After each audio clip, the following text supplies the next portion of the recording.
I'm not sure, it's very complicated to count on weeks and months at the same time, because they start counting from your last period. So you have a blank 2 weeks that you're not pregnant, but they're counting them on your weekly schedule, I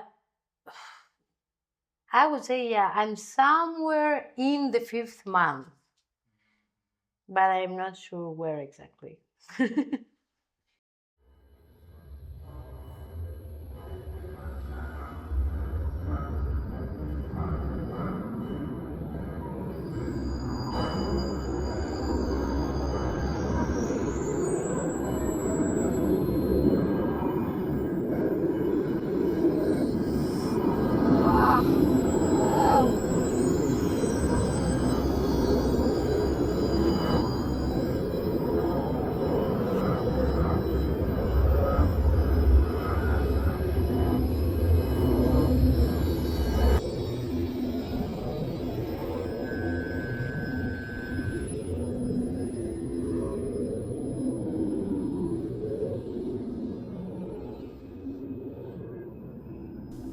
My mother died in 2020, so do I have a mom? Yes. You had a mom. But I do not have a living mom. Yes. I have a dead mother at this point, who is very much still living in my life and in my memory. But I think she lives mostly within me more than with many other people. She's a big part of me, yeah. Yeah, she had cancer. She was diagnosed in October of 2018 with stage 4 ovarian cancer. So it was very, it already had advanced a lot and was spread to other parts of her body, her intestines and so on. So she was quite sick. She did some chemo, seemed okay for a very short time, maybe a couple months, and then it fell out of remission and she had it again. And then after that, it was quite bad. Yeah. I was visiting as much as I could, and then COVID happened, and then I couldn't visit. And then she died while it was April, so it was the height of the beginning with very little known, and everyone just said, oh, let's wait it out. You can come in the summer. Yeah, right. But yeah, she died in April, so I couldn't come.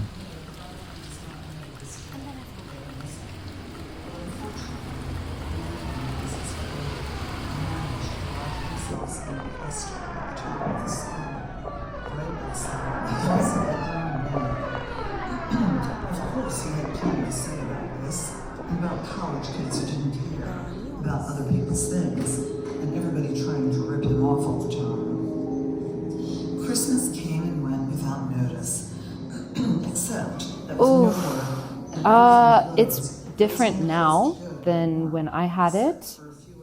I mean, it's hard for me to separate my personal experience with what the procedures are and what was offered to me.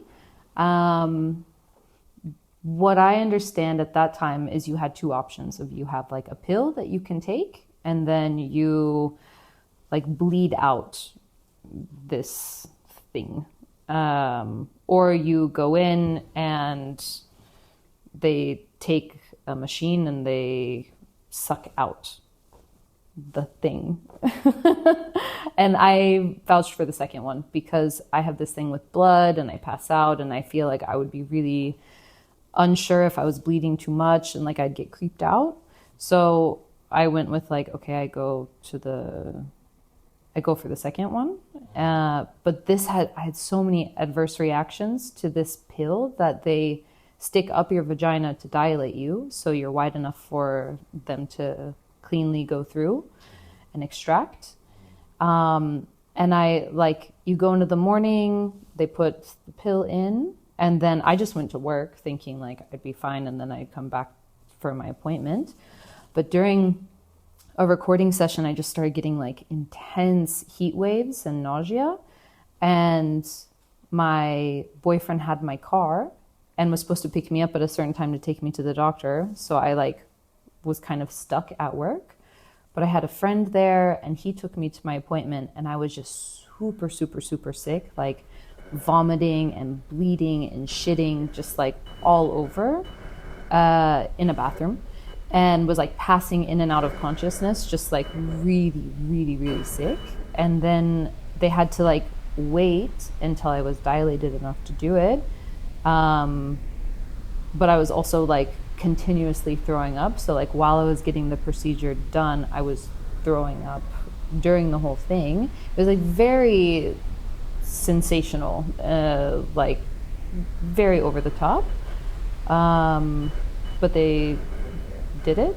And then, oh my God, yeah, because I was like moving houses at the time. So I didn't even have like a home to go back to. I had to stay at my friend's mom's house or something like this. And then I was leaving for Paris the next day or two or something. Everything was really like accordioned together in this big kind of like car crash scenario. But yeah, now, I mean, people, if they can get the abortion, will probably go through something similar procedure, but maybe not as adverse reaction as what I had. But also, like in places where people can't have abortions, at least there was like this kind of pill through the mail,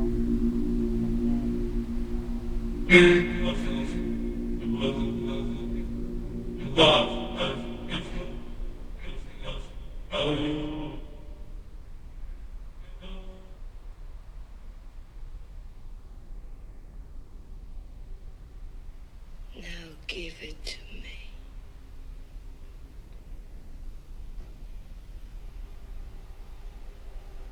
Take my soul with your cock.